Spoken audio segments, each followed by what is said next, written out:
Hey alligators, what's up? It's Allie Hardesty, and today I'm going to be talking about some YouTuber conspiracy theories. These are my absolute favorite because, like I've said in many other videos, I don't watch TV necessarily, I just watch YouTube. I watch a lot of YouTube actually, and these include some of my favorite YouTubers or YouTubers that I watch on a regular basis. I just want to make a disclaimer that these are just conspiracies, and in fact, a couple of these conspiracies I am going to be saying that I don't actually think they're true at all. I believe that a couple of these are debunked, like we've pretty much established at this point that they are just theories, nothing more. But a couple of these I actually do believe to have somewhat of truth to them because it just doesn't add up, it doesn't make any sense, and I believe that there is more to the story. But that is for you guys to decide, so be sure to leave your opinions in the comment section below, and let's get into the video. The first YouTuber or YouTuber conspiracy theory we're going to be talking about today is a guy named Lopez. Many of you may know him from his viral video, or ad I should say, where he's like, just bought this new Lamborghini, but you know what I like more? Knowledge. That ad went everywhere. It blew up. There are so many parodies out there making fun of it. So many of you guys probably know him from that. But other than that, he's famous for being an entrepreneur, millionaire, success. He's pretty young. I think he's like in his early 30s. I actually know him in real life, so that may or may not be a story time one day.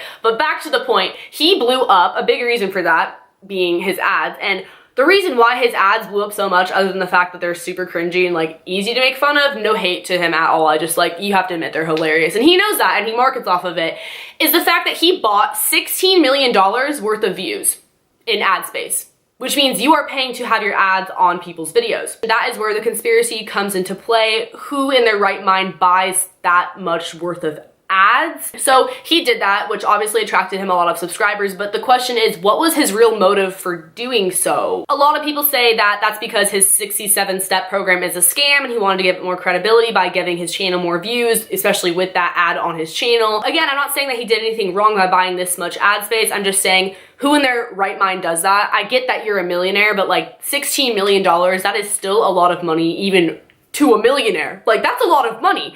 So I don't know, let me know what you guys think in the comment section below. We're going to move on to our second YouTube conspiracy theory. This is one that everyone's probably heard of by now. Marina Joyce and her kidnapping conspiracy. I promise I'll get to the other ones after this, but we need to touch on this because this was crazy over the summer. I remember when this blew up, everyone was like, hashtag save Marina Joyce. So if you don't know what I'm referring to, she is a beauty vlogger out in the UK. She has well over 2 million subscribers, but before this conspiracy blew up, like around that time, she had less than 1 million. So I mean, she literally blew up on the internet because of this thing going viral. And the theory was that she was kidnapped, or that her boyfriend was holding her hostage, somebody was forcing her to make YouTube videos. It sounds insane, like when you first hear about it, you're like, there's no way this is real. But there was a lot of evidence to back this up, including subliminal messages in her YouTube videos. People were saying that she started to act different on camera, almost like her content was forced or somebody was making her film these videos. Just not really herself, like she wasn't all there. Also, in some of her videos, you could hear somebody or her whisper help, and she was doing sign language, which I can't do sign language, obviously, which were indicating different things. Like, for example, she was telling people to come to her meetup in a really sketchy part of the United Kingdom, and then it was at 6:30 in the morning, and then in the video she was signing like not to go. And then on Twitter she was saying things like, hope everyone likes pancakes, aka help, like the capital H in hope, the capital E in everyone. You get the idea. Just a lot of things like that, and we're like, girl, are you trying to get us to call the police? Like, I don't know. The police actually ended up going to her house and she appeared to be fine, but people were still saying that ISIS had abducted her, that the police were lying. And then in her tweets, it was really confusing because she would like people's tweets where they were like, if you're not okay, like this tweet. A lot of people think that this was a publicity stunt. She claims that it was a publicity stunt done by her viewers, that just one thing led to another and it got really blown out of proportion. Anna Campbell, my girl, she came out with a video, which is now on private, but I'm pretty sure she's gonna public it again soon, where she talks about how Marina Joyce may or may not be schizophrenic. I have no idea, not making any claims, but it made a lot of sense. If you guys did watch that video, it got a couple million views. So yeah, maybe that's the case. I don't really know. I don't think she's kidnapped because at this point, like, she seems to be okay. She keeps putting up videos. But we're gonna move on to our third conspiracy theory, which is about Tana Mongeau. And I actually met her and I talked about this with her, and she was saying how it's like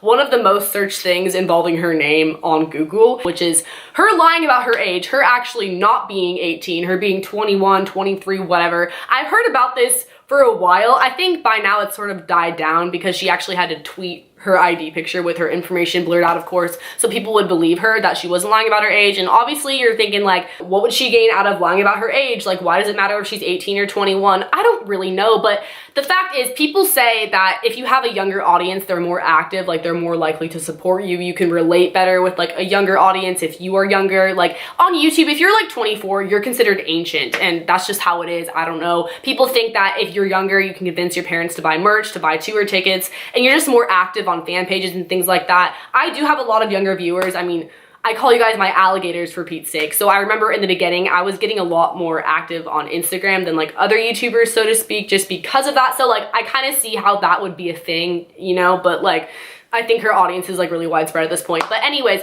people think that she lies about her age for a few reasons. For example, she graduated online school. Like she didn't graduate with her class. Like she graduated early online school. And some people are like, oh yeah, show us the receipts. Like, did you really graduate online school? Like, that's not adding up. You might have just graduated the year before and you're lying about what class you were in. So that's one reason why people think that she's actually like 21 or older. Another reason is that she participates in raving, that she goes to a lot of raves, and raves are so much fun. A lot of the lit raves, they're like 18 plus. EDC, for example, I believe Coachella might be, maybe not, but either way, she's been to 18 plus raves, like she has been, and she turned 18 over the summer, and she was doing that like long before she turned 18. She claims that it's because she has connections, which I'm sure she does, and on top of that, I mean, everyone has fake IDs, like, let's be real. I have been to raves. It's so easy to get in if you're not 18, like, that's just how it is. I didn't go to raves until I was 18, but still. Another reason why people say that she's lying about her age is the fact that she said she's been working since she was 14.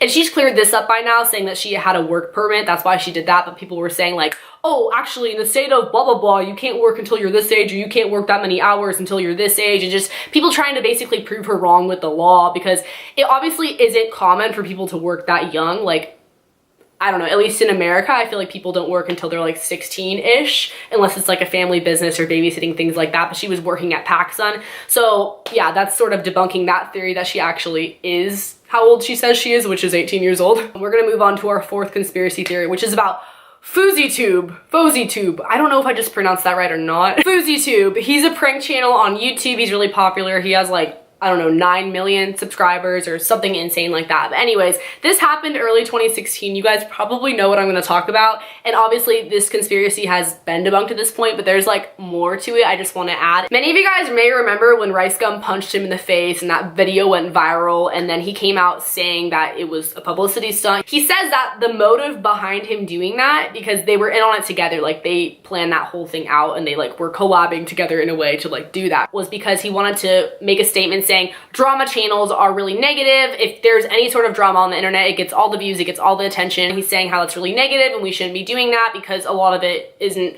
worth our time. Just like that, it was planned out. Like they actually staged the fight. So obviously he exposed himself, he put it out there, and everyone's like, oh, that's a good point. That video blew up, it went viral, it got so much attention. But the thing that I have to add to this is that I think it was actually like self-promo for his new movie, because right after that, he put out the official trailer to the movie he was in with a bunch of other big stars. So come on, like, do you think he just randomly did that? I don't know. I'm kind of 50-50 on that one. And again, there's nothing wrong with that. Like, it's business, it's smart, but it was just kind of too perfect timing, you know what I mean? This brings us to our fifth and final conspiracy theory. I saved this guy for last because honestly, like, I feel like he's kind of the most irrelevant one at this point, and I think what he did is like the shadiest, because I actually believe this happened. Like, I really, really do. That is Rich Kids TV, and you guys might know where I'm going with this, and I'm gonna get really sort of ranty. I think this is super messed up if this happened, but again, it's all speculation, like who really knows? Basically, this guy, this prankster on YouTube, he said that he was holding a raffle, kind of like a giveaway, but basically you buy tickets to enter the raffle, and like you know what a raffle is, right? Through a PayPal link, mind you, like kind of sketchy. Each ticket that you bought was $1, and it all accumulated to be around $100,000. That's like what people are estimating at this point. He did actually include a picture where it was like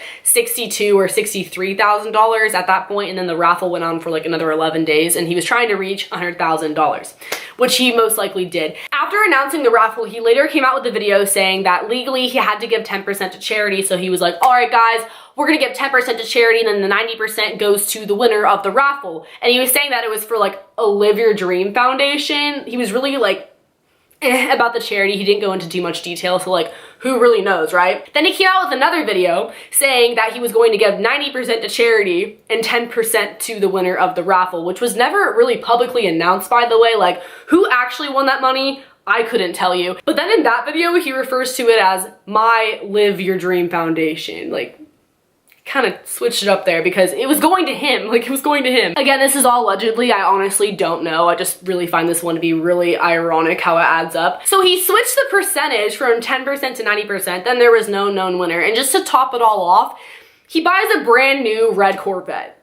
Is posting pictures in it, making videos in it. Like, where did you get that money though? You know, that one kind of speaks for itself. So let me know what you guys think in the comment section below. If you guys want more conspiracy theories, be sure to give this one a thumbs up. That way I know to make more. Like, the videos with hella thumbs ups, like, I make more of them. And a lot of the time it's story times, but sometimes it's other videos too. So like, let me know because these were a lot of fun and I've been wanting to film this forever. Don't forget to subscribe to my channel and hit the notification bell below. That way you get notifications. Like, it kind of speaks for itself. Also, if you want to follow my social media, I'm really active, so you can go ahead and do that. I follow back sometimes and I like your guys' pictures and things like that, and it's just fun. So if you want to do that, that would be really cool. I will link a playlist below with some other videos if you guys want to check it out, or you can just go stalk my channel, and I will see you guys next time. Later, alligators.